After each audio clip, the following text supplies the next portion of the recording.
અને હવે સમાચારમાં આગળ વાત કરીએ તો સુરતના ડુમ્મસ જમીન કૌભાંડમાં સંડોવાયેલા સસ્પેન્ડેડ આઈએએસ આયુષ ઓકને સરકારે પાટણ મોકલ્યા, પરંતુ તેઓની ત્યાંથી બદલી કરવા માટે ધારાસભ્યએ લખેલો પત્ર મજાકને પાત્ર બની ગયો છે। ધારાસભ્યએ આઈએએસનું નામ આયુષ ઓકના બદલે પિયુષ ઓક લખેલું છે। ત્યારે શું ધારાસભ્યને પણ આઈએએસ અધિકારીનું નામ ખબર નહીં હોય?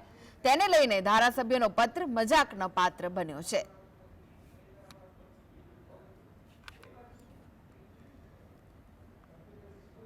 તો આયુષ ઓકનું જે નામ છે તેને બદલીને પિયુષ ઓક લખવામાં આવ્યું છે, એટલે કે ધારાસભ્યનો જે પત્ર છે તે પણ હવે મજાકને પાત્ર બન્યો છે। સુરતના ડુમ્મસ જમીન કૌભાંડમાં સંડોવાયેલા સસ્પેન્ડેડ આઈએએસ આયુષ ઓકને સરકારે પાટણ મોકલ્યા છે, પરંતુ ત્યાંથી બદલી કરવા માટે ધારાસભ્યએ લખેલો પત્ર મજાકને પાત્ર બન્યો છે, કારણ કે તેમનું નામ જ બદલી દેવામાં આવ્યું છે।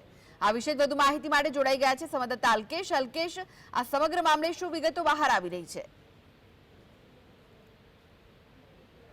રીતે વલસાડના કલેક્ટર આયુષ આંકને ડુમસ કૌભાંડ થયું હતું, જમીન કૌભાંડ, એમાં સસ્પેન્ડ કરવામાં આવ્યા હતા। તે વખતે એ વલસાડના કલેક્ટર હતા અને ત્યાંથી એમની પાટણ બદલી કરવામાં આવી હતી। હવે પાટણ બદલી થતા કોંગ્રેસના ધારાસભ્ય એકાએક ઉત્સાહમાં આ અધિકારી પાટણમાં ના જોઈએ, કારણ કે એ ભ્રષ્ટાચાર કરશે, પરંતુ ક્યાંક ને ક્યાંક ઉત્સાહમાં જે લેટર લખ્યો હતો એમાં આયુષ આંકની જગ્યાએ પિયુષ આંક લખ્યું હતું, જેને લઈને ક્યાંક ને ક્યાંક લેટર હાસ્યપાત્ર બન્યો છે।